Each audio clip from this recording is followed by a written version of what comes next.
Que la paix de Dieu soit avec vous aujourd'hui. Shalom au nom du Seigneur Jésus-Christ. Jésus-Christ ou rien. Amen.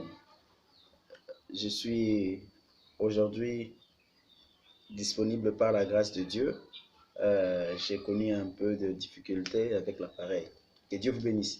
Nous allons proclamer Romains 12, verset 2. Ne vous laissez pas modeler par le monde actuel, mais laissez-vous transformer par les renouvellements de votre pensée. D'autres disent le renouvellement de votre intelligence, pour pouvoir discerner la volonté de Dieu, ce qui est bon, ce qui lui plaît et ce qui est parfait. Amen.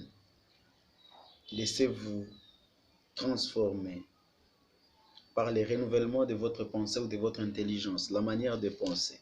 Or, en étudiant les épîtres, c'est ce que nous sommes en train de faire, renouveler notre manière de penser. Ôter la vieille pensée que nous avions qui était plus une pensée légaliste pour penser dans l'optique de la grâce de Dieu, parce que l'évangile c'est l'évangile de la grâce. Aujourd'hui nous allons avancer. Galates, nous sommes dans notre quatrième partie, le troisième point de notre quatrième partie. Il va rester le quatrième, le cinquième, le sixième et le septième point et nous aurons fini avec l'épître Galates. Galates 5 verset 13 à 26, nous allons avancer avec nous sommes en train de parler de la liberté des enfants de Dieu. Amen. Comment la grâce nous amène à vivre dans la liberté. Galates, je disais 5, verset 13. Oui, mes frères, vous avez été appelés à la liberté. Nous avons compris c'est quoi la liberté. La fois passée, nous avons parlé de Abraham qui ne vivait pas sous la loi. Il n'a pas connu la loi et nous voyons qu'à 2 reprises, il a menti. Mais il n'a pas été, Dieu ne l'a pas frappé pour cela. En effet, il vivait sous la grâce. Il n'a pas été frappé pour cela et il a simplement reconnu son péché ou son erreur. Il a confessé sa faute et il est allé de l'avant. Et même Dieu a été avec lui. Voilà la grâce, l'avantage de la grâce. Amen. Quand un chrétien commet une erreur, une faute, un péché, ce n'est pas que Dieu le quitte pour ça, parce que le but même du sang de Jésus, c'est pour que Dieu ne le quitte plus jamais. Que Dieu vous bénisse. Amen. Et parce que c'est un homme qui a été transformé, il est né de nouveau, il va simplement reconnaître son erreur et il va de l'avant. Gloire au Seigneur. Il confesse son péché et il va de l'avant. Dieu est avec lui. Et en lui, il ne se sent pas condamné parce que sa conscience a été libérée. Le problème est que la loi a été prêchée pendant longtemps. Même pour moi, ce n'est pas facile, vous savez. En tout cas, c'est tout un grand réveil, un renouvellement. Amen. Autant la condamnation dans mon esprit,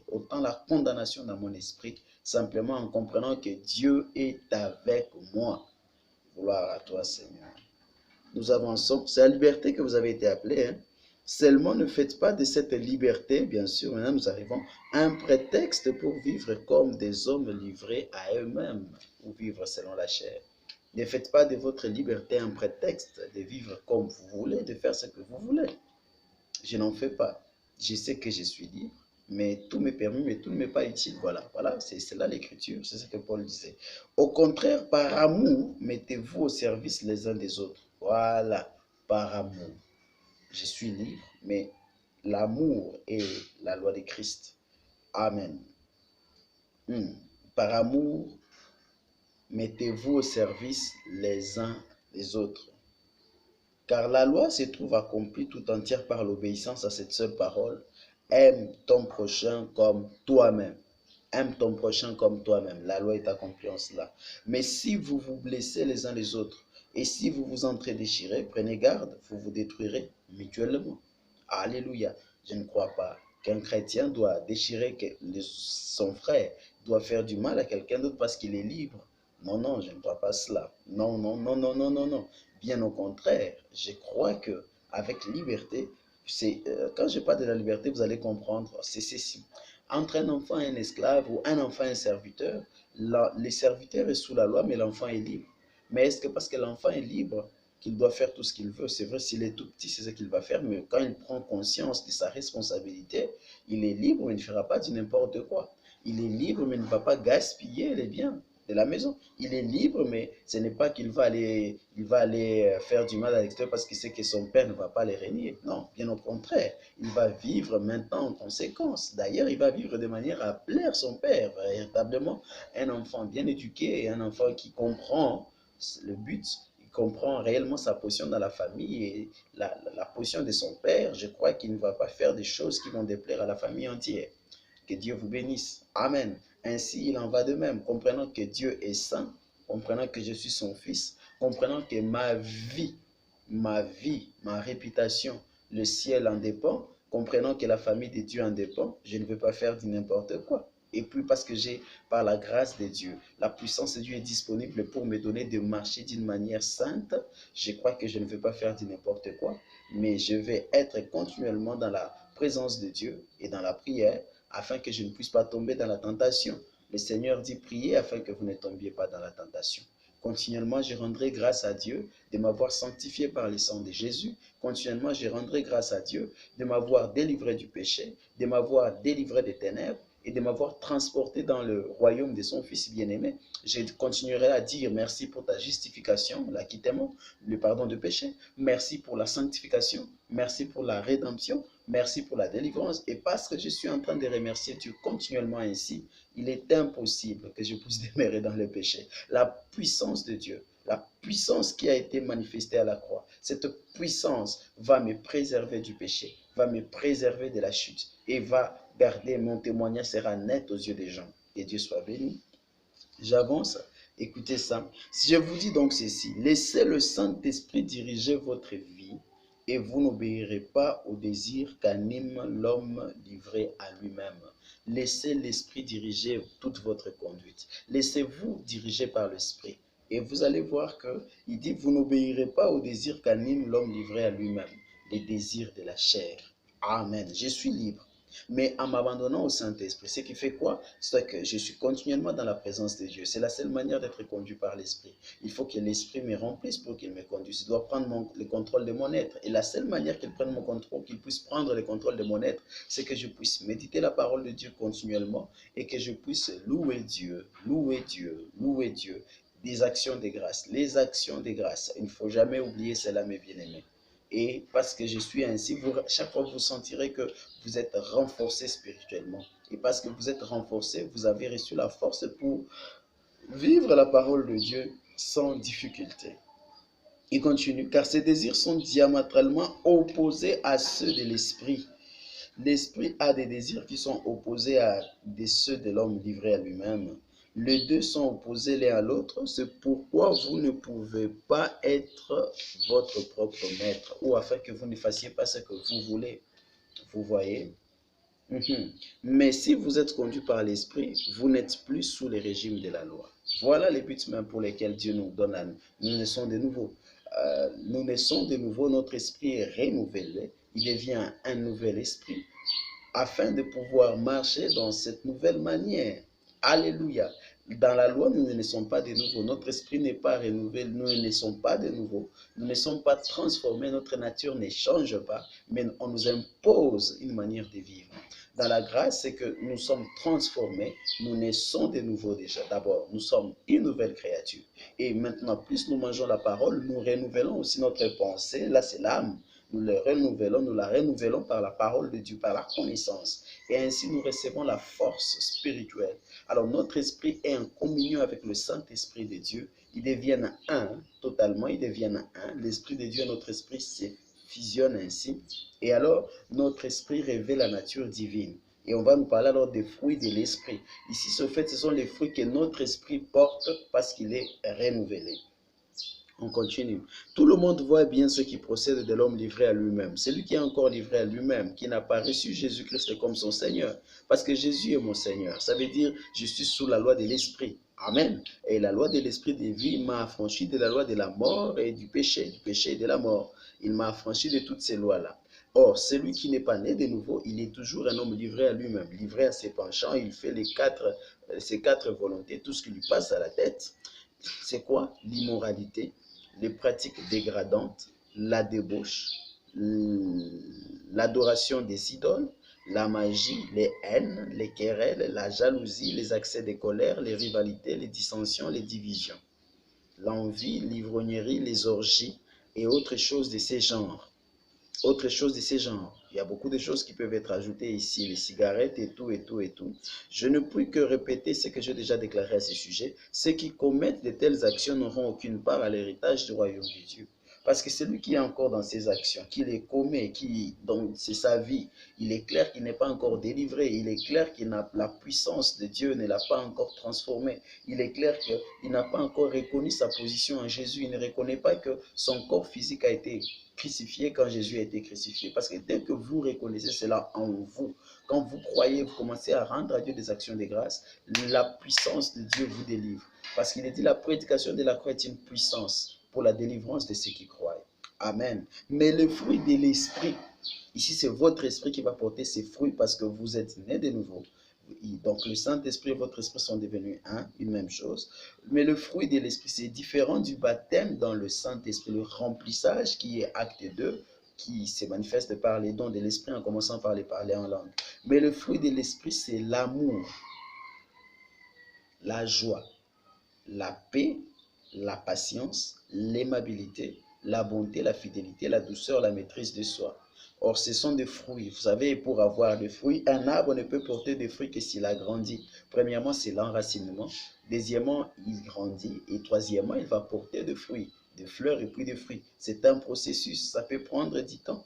Tous ces fruits ne se manifestent pas au même jour. Mais c'est plus le chrétien mûrit en Christ, plus il grandit, il est affermi en Christ, plus ces fruits se manifestent aisément dans sa vie.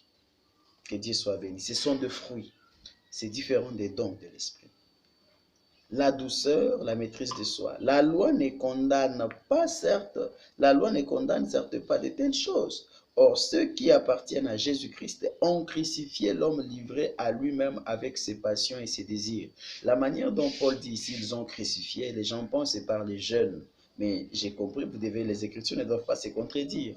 Il est écrit que quand Christ a été crucifié à la croix, c'est nous qui avons été crucifiés. Comment nous crucifions notre corps? Simplement par la foi, en acceptant que quand Jésus a été crucifié, c'est moi qui ai été crucifié. Et non en me donnant des règles strictes, en m'imposant des règles strictes.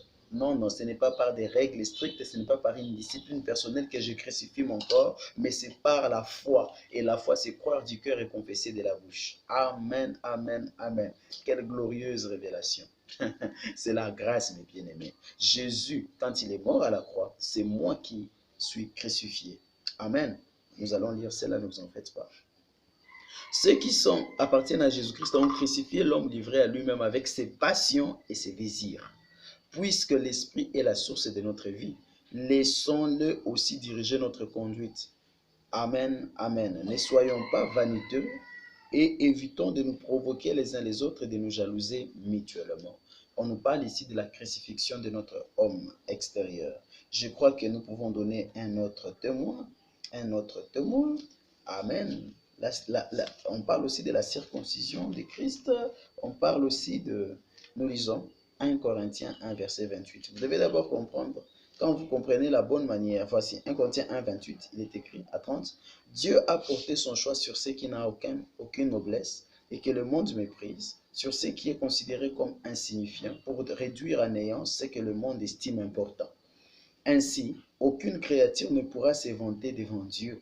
Par lui, vous êtes unis au Christ, qui est devenu pour nous cette sagesse qui vient de Dieu. En Christ, en effet, se trouve pour nous l'acquittement, la purification ou la sanctification, et la libération du péché ou la rédemption. Donc, Christ est devenu pour nous sagesse, justification, sanctification et rédemption. Il est devenu pour nous. Là, vous devez comprendre que vous comprenez que ce n'est pas vous qui devez faire quelque chose, mais plutôt, vous devez simplement croire que Jésus est devenu votre rédemption. Comment? C'est par la foi. Je l'accepte, je le confesse de ma bouche, je loue Dieu continuellement pour cela et Dieu, la puissance de Dieu me donne de vivre d'une manière libérée. Quelqu'un qui est racheté. Je loue Dieu pour mon acquittement et je vois la condamnation partir de ma vie ainsi que toutes les malédictions. Je loue Dieu parce que Jésus est devenu, non simplement, ailleurs aussi on nous dit qu'il est, par ses meurtrissures nous sommes guéris, donc dans la croix c'est la guérison. Je loue Dieu et j'ai la bonne santé en Jésus-Christ. Je loue Dieu de m'avoir sanctifié en Jésus-Christ. Je ne m'impose pas des lois, non, non, non, non, non, je crois seulement. Et je continue à louer Dieu, à louer Dieu, à louer Dieu. Et qu'est-ce qui va se passer? L'Esprit de Dieu va me sanctifier. Vous allez voir que vous commencez, les choses du monde commencent à sortir. Cela va sortir de soi. Ça va sortir, ça va sortir, ça va sortir, ça va sortir. C'est comme quand on veut faire vomir quelqu'un, on lui fait boire une potion ou quelque chose là, ou assez d'huile, vous savez, pour lui donner de la nausée. Après, quand il va vomir, c'est comme quelque chose, une force intérieure qui fait jaillir les choses. Vous comprenez? C'est parce qu'il a pris de l'huile. Et quand vous prenez l'évangile, vous acceptez que Jésus-Christ est mort à la croix pour vous. Quand vous acceptez l'œuvre de la croix, quand vous placez toute votre foi dans l'œuvre de la croix pour votre sanctification, vous serez sanctifié sans dépendre de vos œuvres. La loi dit soyez saints. Et elle vous dit quoi faire. Ôtez ceci, ôtez ceci, ôtez ceci. La grâce vous dit vous êtes sanctifié par Jésus-Christ. Elle vous dit simplement croyez. Et vous croyez. Et parce que vous croyez, alors il y a quelque chose que vous faites. Les actions de foi. Vous louez Dieu continuellement chaque jour. Vous passez du temps vraiment devant Dieu pour ça. Ce n'est pas seulement des minutes, je te loue Seigneur, et puis c'est fini. Non, non, non, non, non. Vous êtes sacrificateur. Toute la journée, ils étaient devant Dieu. Vous pensez, vous méditez sur la parole, chemin faisant, vous louez Dieu pour cela, et vous allez voir les œuvres de Dieu en vous. Dieu va créer en vous le vouloir et le faire. Amen. Merci Seigneur. Nous voulons voir cette sanctification qui vient de Dieu et non cette sanctification qui est purement humaine. Il est dit, vous comprenez, quand on nous dit de faire mourir par l'esprit, que nous puissions faire mourir les œuvres charnelles, comprenez bien, c'est par l'esprit. Et l'esprit ne consiste pas, ce n'est pas la loi tout c'est corps. L'esprit c'est la foi. La foi, je répète bien, c'est la foi. Et la foi, c'est croire du cœur et confesser de la bouche. La foi, elle vient de ce qu'on entend. Vous devez entendre ces écritures continuellement. Vous les confessez, vous les croyez, vous louez Dieu sur base de ces écritures et vous allez voir la puissance de Dieu vous amener au-delà. Je vous dis que les mauvais désirs partiront. Je vous dis que la soif, tout ce qui est du monde va partir et vous serez transformés. C'est l'évangile de la grâce. Que la paix de Dieu soit avec vous en ce jour. Je vous aime, je vous salue au nom du Seigneur Jésus-Christ. Nous allons avancer prochainement. Paix à vous, au nom de Jésus. Il y a des liens entre ce que nous venons de lire avec Romains 8, 1 à 11. On nous dit que l'homme livré à lui-même ne peut pas accomplir la volonté de Dieu, mais par l'Esprit qu'il fasse mourir les œuvres de la chair. Amen. Romains 8. Il y a aussi Ephésiens 5, 17 à 20, Romains 2, 27 à 28, 1 Pierre 2, 4 en descendant. Que Dieu vous bénisse. Soyez saints car Dieu est saint. Ça ne veut pas dire faites tout pour être saint. Je répète encore, ce n'est pas la loi, mais c'est que par la foi, vous soyez saints. C'est par la foi. Et si c'est par la foi, vous n'avez rien à faire de charnel. C'est simplement croire du cœur, confesser de la bouche, demeurer dans les actions de grâce. C'est tout. Et vous supportant les uns les autres. Et plus vous avancez, alors vous devenez un sacrificateur au fait. Vous offrez à Dieu continuellement des actions de grâce pour votre sanctification, pour votre justification, pour votre rédemption. Amen. Amen. Et de la sagesse qu'il vous a donnée en Jésus-Christ. Et plus vous le faites, plus vous allez voir la grâce de Dieu vous donner la capacité de vivre d'une manière digne, d'une manière des enfants de Dieu, sans que ce soit la loi. Et vous ne serez pas quelqu'un qui condamne les autres. Tandis que si ce n'est pas vos efforts que vous parvenez à arrêter toutes ces choses, vous serez très cupide, quelqu'un qui condamne trop. Vous serez vraiment un juge des autres. Un juge des autres en ce qui concerne la vie. Vous serez un juge des autres. Et la parole nous dit ne jugez point, afin que vous ne soyez point jugés. Mais si c'est par grâce que vous parvenez à être délivré de toutes les œuvres de la chair, c'est la grâce. Vous ne condamnerez pas, mais vous prierez pour les autres. Vous soutiendrez les autres, sachant que c'est Dieu qui vous a amené à ce niveau et que c'est Dieu qui doit aussi amener les autres au même niveau. Amen. C'est par l'Esprit de Dieu que nous y parvenons, et non par nos œuvres, et non par notre bravoure, ni par notre force. Que Dieu vous bénisse, vous qui croyez en Jésus-Christ. Amen.